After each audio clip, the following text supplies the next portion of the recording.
Hello everybody, I am Guilherme and I'm going to present today.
Hello, Berliners and people of YouTube. I hope that you are still safe and sound, and your family. And thank you for joining the Elixir Berlin Remote Edition 71.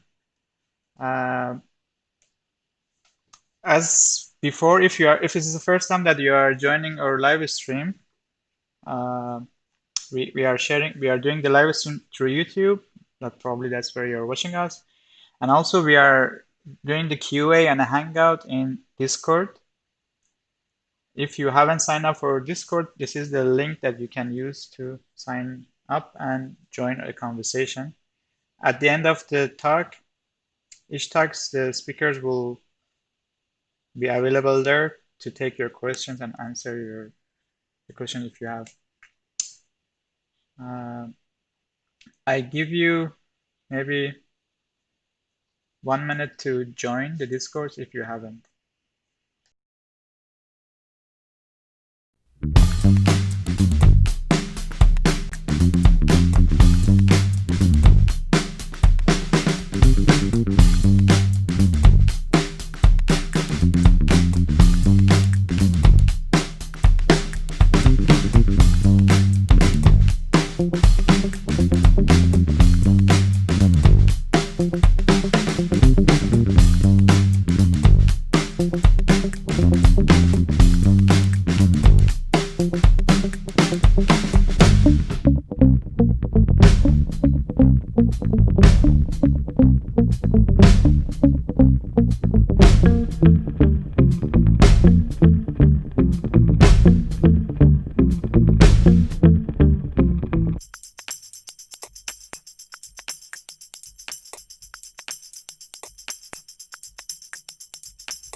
Hello, everybody.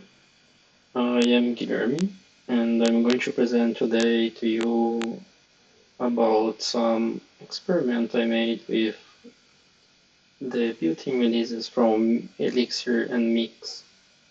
And yes, I made this very clickbaity title for you. So, what do you think it happened when I used Mix built-in releases?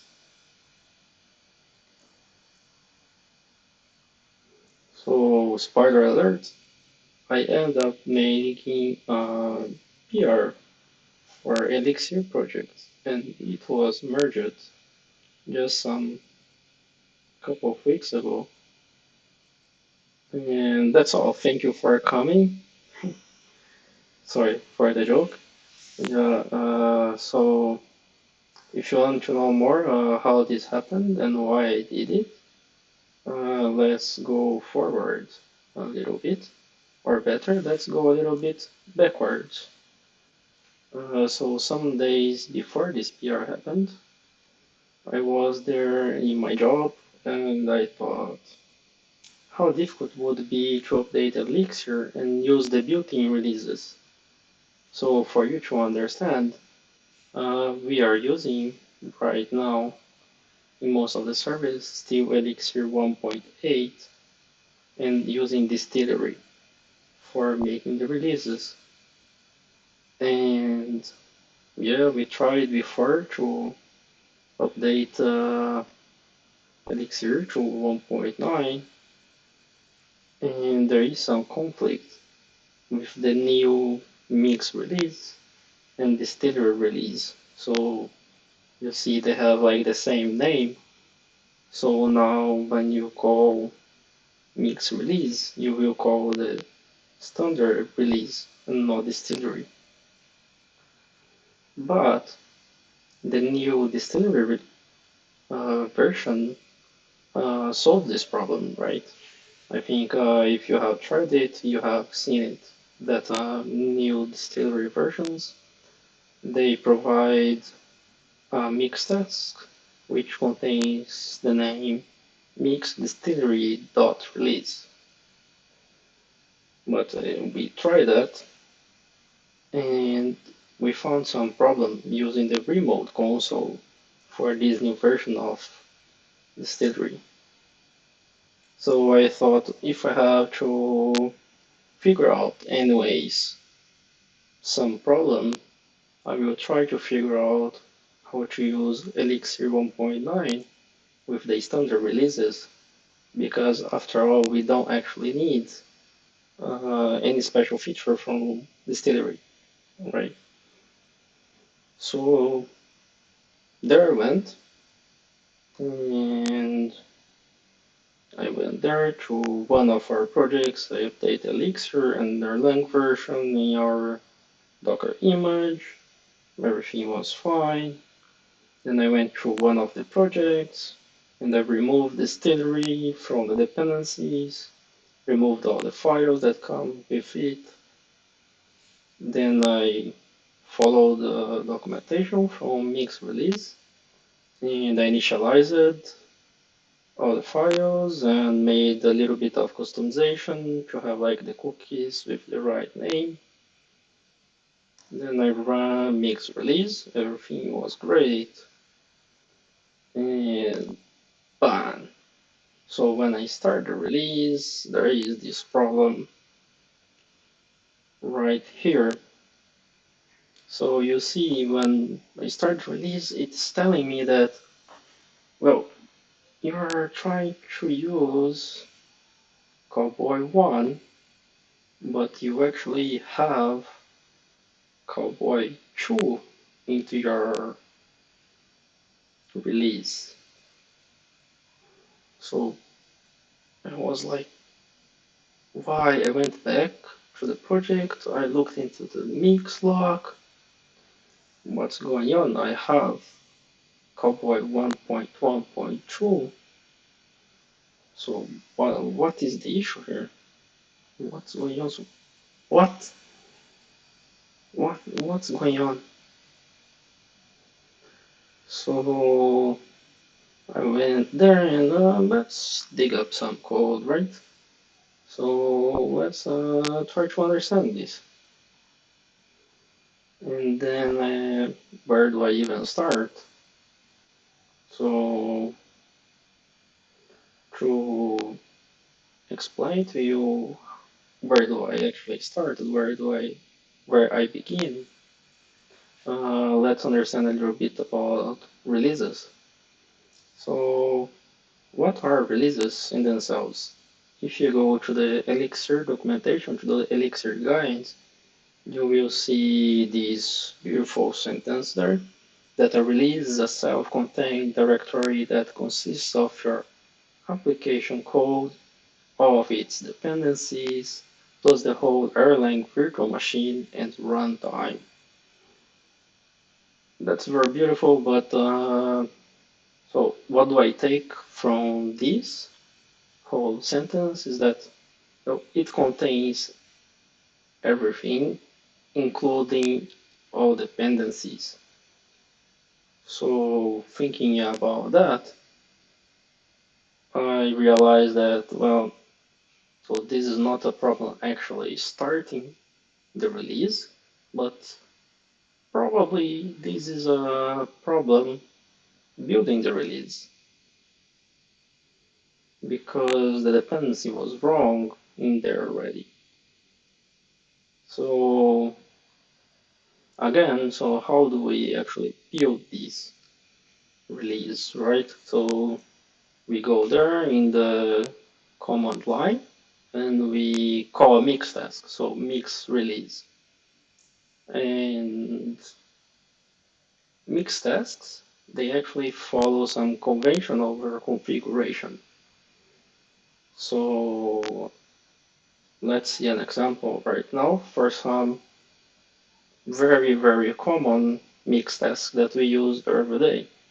So if we have mixdeps.get, this needs to be in a module in this path, in this lib mix tasks deps.get.ex. And this is the convention for naming and for module naming and file naming for mixed tasks. So if we see one more example for a very common one for mixed test, you will see that this is the path. So it will live inside lib mixed tasks test.ex. So following this convention, mix release must live in the file lib mix tasks release.ex. And that's actually there. If you see, this is the main function that's running from that module. So here we can see that we have some compilation of code, and then we have here fetching some of the information for our releases. And then in the end, here we have run steps, which for the default release, it will just copy the compiled files and generate some new files, some scripts. So I went there through the code, and then I run this into IEX. And I see that when I actually go there and see the release, so all this information here, one of the fields from this struct, it's called applications, and it has all the applications that we depend directly and indirectly as well. And what I see there is that cowboy is coming from this path. It will be copied from this path. And what's a cowboy 2.0? It's actually there. It is in our base image. The new release is copying this system library over our downloaded dependency, the one that we specified, the mix.ex. So that's crazy. And I went there and let's try to fix my issue and continue building the release using the standard mix release now. And yeah, as you can see already, everything was fine. I went there, I threw our base image. So it is a Docker image that we use to build. And it was indeed installing Cowboy. Not really necessary because we always have it in our project which version of Cowboy we want. So I just removed it, rebuild it, and then I use this new image to rebuild our release. Everything was fine. And then this time when I started releasing, it was actually fine. So our release was booted. Great. So I could breathe. Oh, nice. Very nice. We can actually use it in our project, Elixir 1.9, and we can use our standard mix release. But next day on the weekend but was it nice? That could be much nicer, right? This had like a different behavior from distillery, and it was like a weird behavior, and I had to debug it. This could have been much nicer. Can I do something to, you know, me in the next day or for someone else? So the PR begins. So now we are actually in the beginning of that PR that I showed in the very beginning.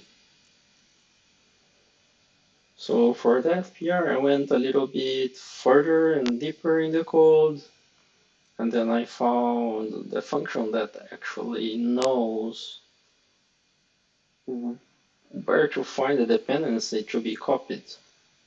And as you can see here, it will try to look up the dependency for the OTP root first, and if it's not there, then it will try to load from code.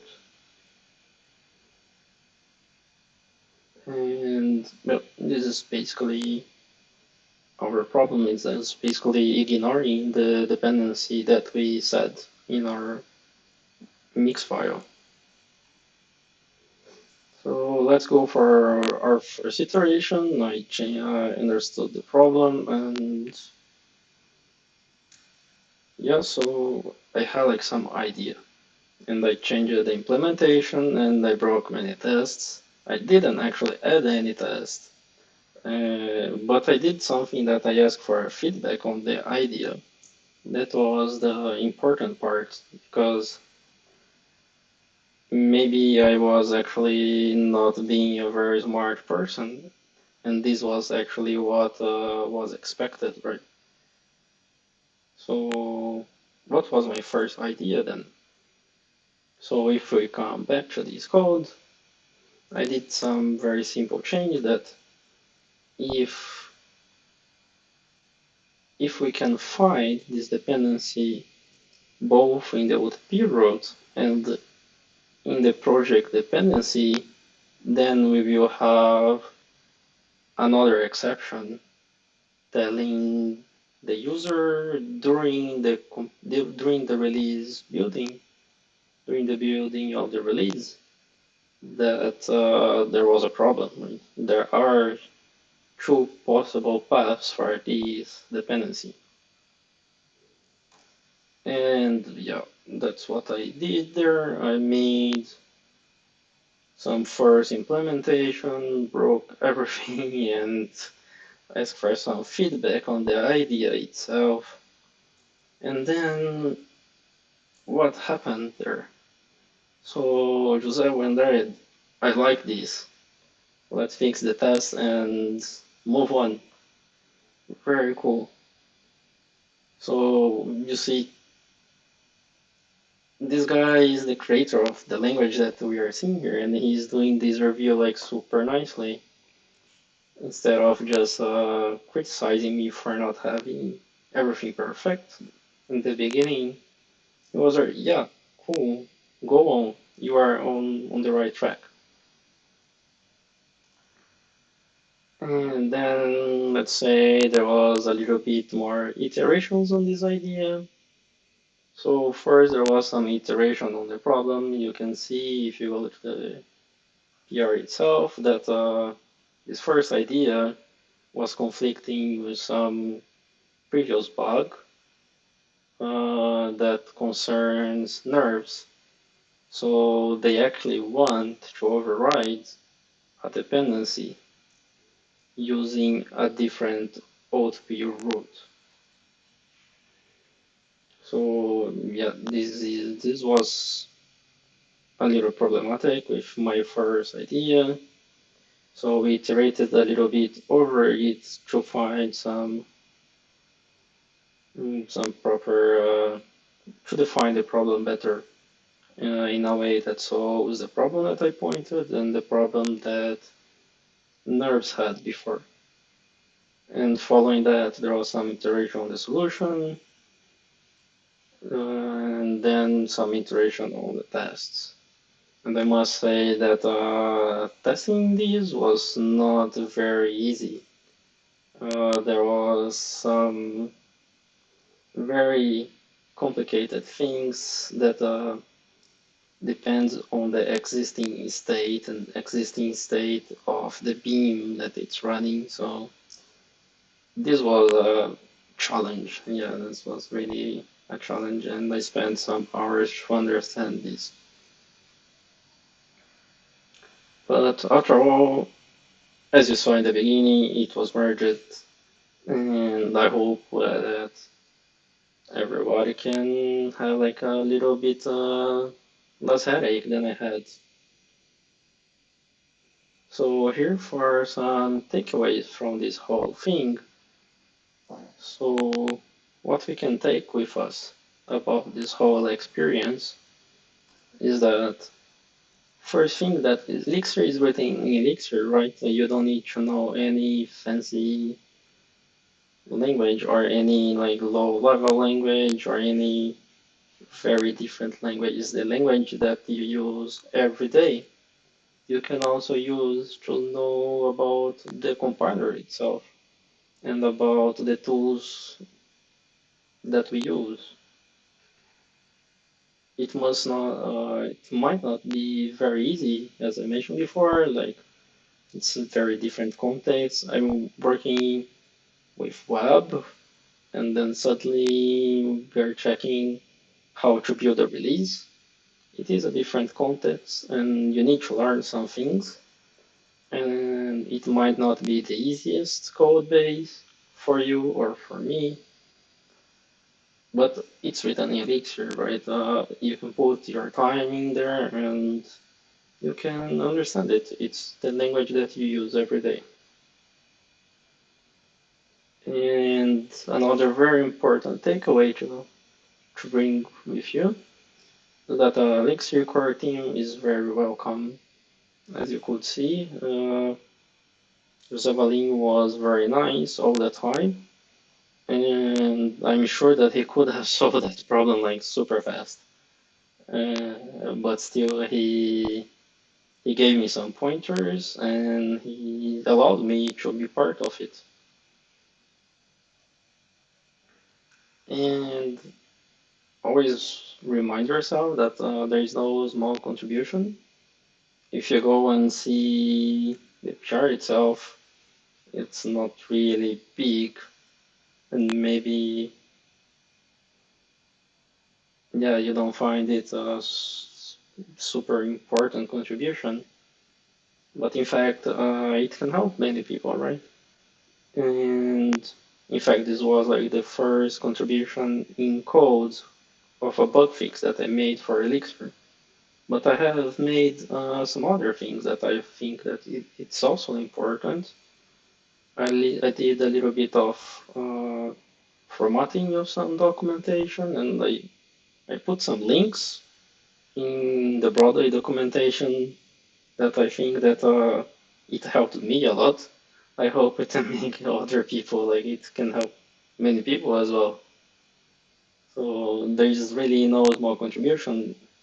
So if you think of other people and you think of yourself uh, as other people as well, so you're helping yourself and you're helping other people to have a better time, a easier time in the future. And you can helping them by making the whole environment that we work on a little bit nicer. And thanks. That was all from me.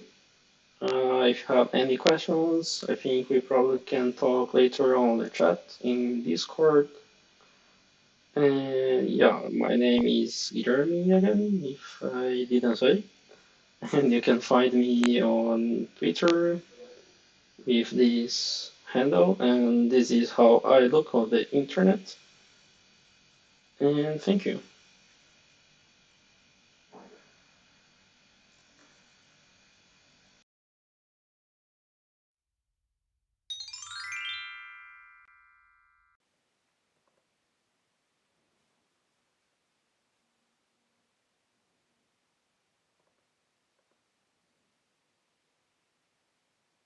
So, if you have any questions, I'm here to answer now live.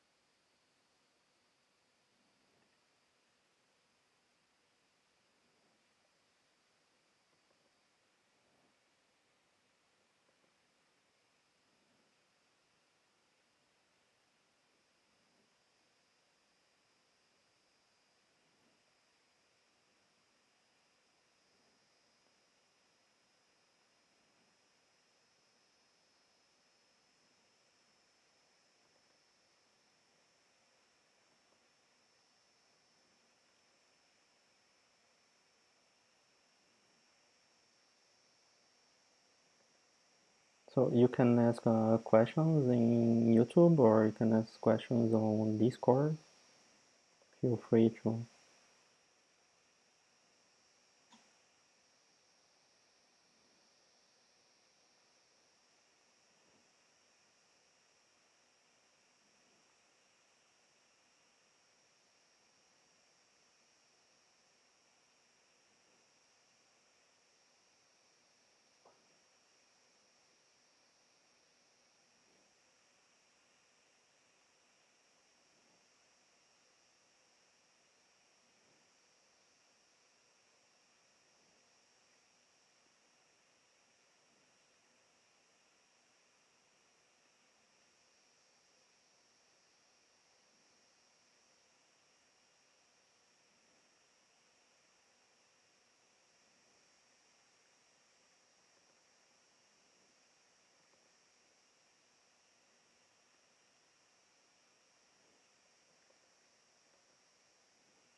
All right.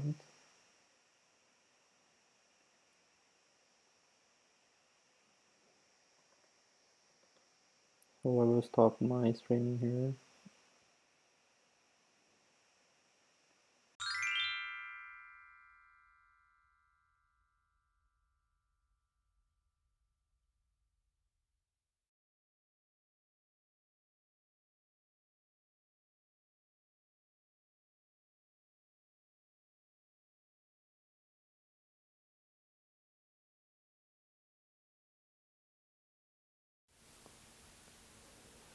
Hi everybody, I'm Ralf Zulstoff. On this wonderful sunny day, I want to share some experience with one of my side projects with you, this upper arbitrary position arithmetic, and later maybe we can discuss some aspects. What is arbitrary position? Can you see the cat here? Or here? Maybe here? But now you see my cat. So cute. Of course, our image processing is not coming from ARPA, but I hope you get the idea what arbitrary position is. The story of my ARPA project is a start of another side project, a Nerves Bitcoin crypto hub. I'm thinking about some points there, and so there was no PostScript, no Ecto, limited memory. I want to use CapDB for storage for some reasons, and I need some precision for calculation with the cryptos, as you can see later maybe too. I found, actually it was a stupid search. I only found the eARPA library for Erlang and not the Decima library, but of course at this point I found the eARPA library. There was made, it's made with Rust and as an if, so it could be difficult in a NAS environment, and my solution was making my own ARPA. So first step, make it run. What's in Elixir and what's missing? In Elixir we have this wonderful arbitrary position operations with integers. As you can see here, it's wonderful, perfect, and I love it very much. What's missing is, of course, the floating point. So as you can see here, this famous number are not zero. And if you think about this one in the world of Bitcoin, where we have today around about $10,000, that could be a huge impact if you have such a calculation there. Oh, my next. The problem. The problem is actually the internal representation of the float, and you can look in the Erlang documentation and you see what's there. And my solution, it's based on, or I can base it on a string. So it's not new, it's not my solution, but as BC, MUS, and PHP or some other libraries are using the same. So what I'm using here is I convert this string to a tuple internally, and then I can calculate it, make all this calculation with this internally representation of the arbitrary strings, arbitrary integers. So this is an internal format, the integer and the exponent. So I want to show you some of the code now. So if I use some of the examples from Elixir, what is yeah, famous and also very known, well known, you can see what is the result. That's wrong. So now you have the 0 point number. That's not the result of this calculation, but it's very easy to use it in ARPA. You can make strings from these and you get the correct result. So how does this work? Internally, I use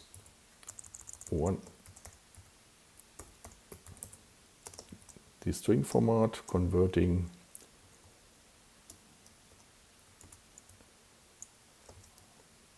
to a tuple, and this tuple you can use for calculation 2.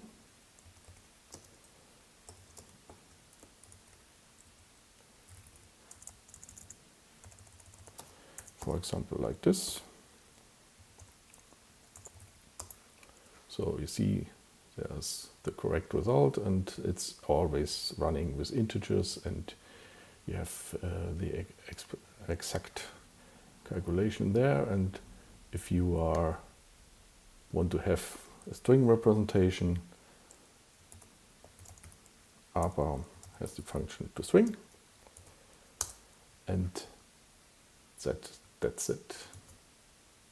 So it's quite easy, and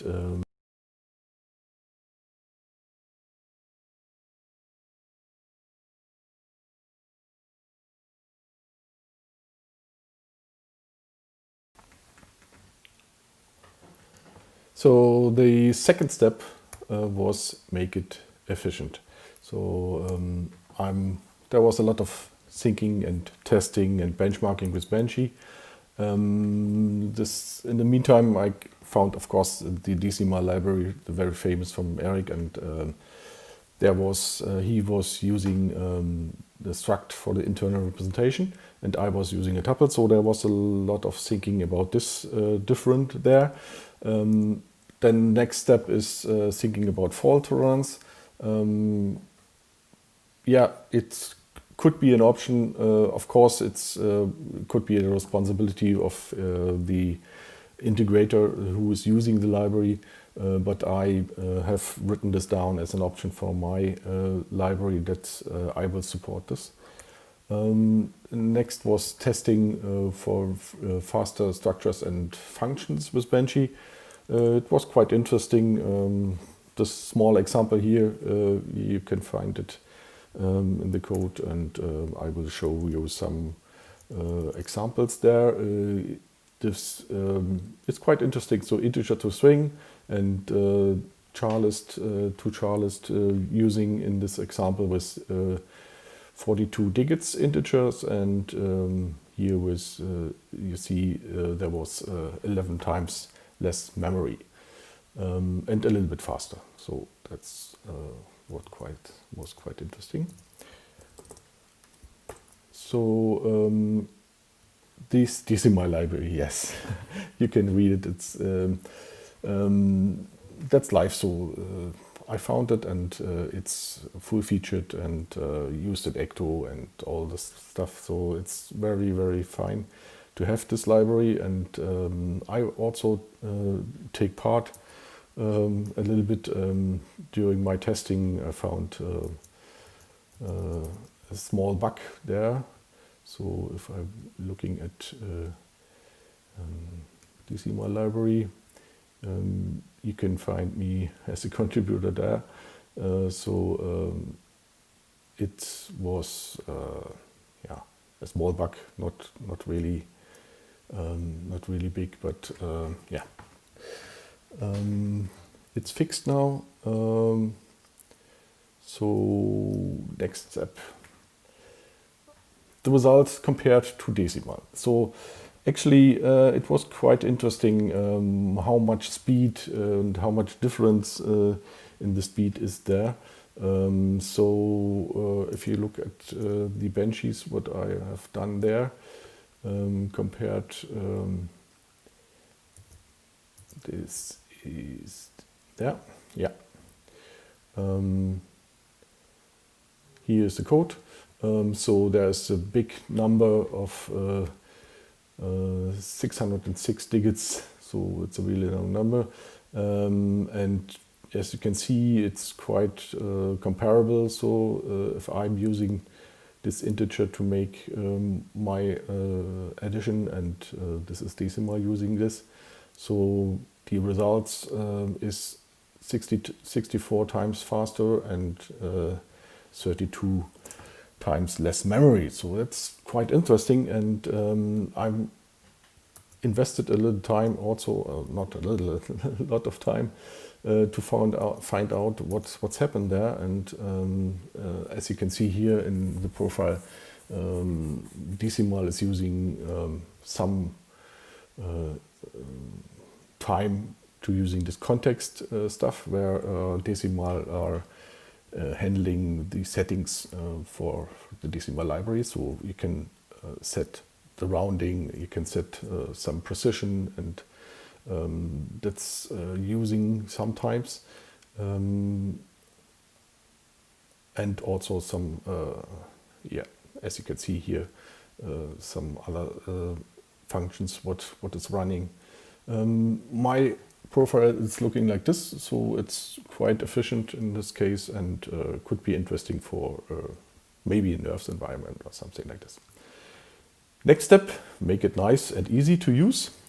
That was quite easy actually. So you can use directly the upper number with a tuple or with strings, and that's quite easy to use then. The piping and composability is very easy to use in Elixir. And at the end, there was also this really nice tooling around GitHub CI, code coverage, and the hex package manager. That's normal stuff if you're using Elixir. So at this point, I'm thinking about, okay, my library it's quite ready. It's running. I have all the tests there, and so what's about the future? So if I think at this point I come to thinking about open source, or maybe made a paid model. So it's a kind of thinking of sustainable open source software. So let's speak a little bit about this. And if you are at this point, I'm coming to this quote from the Scottish whiskey distiller. It's always good to have to be open-minded and like the parachutes. So if you're thinking open-minded about this point, you really come to the point that open source needs a paid model, or needs a kind of paid model, or the possibilities to get some benefits back to this developer who is supporting the open source. You can, I think you have, I'm sure you have seen some examples in your careers that there was some open source projects going to death because there was no support on it. And I think it's time now to think about this. And also from my project, I could be an option to continue with APA, and making this possible for this niche, for the nerves maybe. How how to make it sustainable. There was this very new BytePack platform from Jose Valim. I'm sure you have heard about this. It's really interesting. He's making a platform for packaging your product, and so you can use Hex or Docker or whatever, and you can sell the software via BytePack, and they're making the landing page, and they are taking care about invoices, and taking care about paying the tax in each government where you have customers. And that's really interesting piece of software, and it could be an option also for my platform. I have registered there, and maybe it's an option to continue in this way. Another option is sponsorships, shipment. So that's like GitHub sponsors doing. GitHub have this option, but there are some disadvantages actually, because it's, for my opinion, it's could be handled for big projects, but not for maybe small projects. Yeah. The third options I have came around was cryptos. There is some traction in the crypto scene, doing also cryptos using for paying open source software. So that could be definitely another option.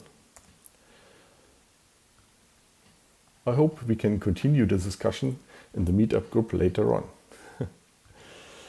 Okay, I'm Ralf Zulsdorf. You can find me here, and thank you for having me here.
Okay, everyone. Thanks a lot for joining this event. Unfortunately, we had some issue. We couldn't bring the last speaker to take your question, but we did ask the question, and there were some questions in the voice channel in the Discord. If you are there, we are going to hang out there for like an half an hour, and then we will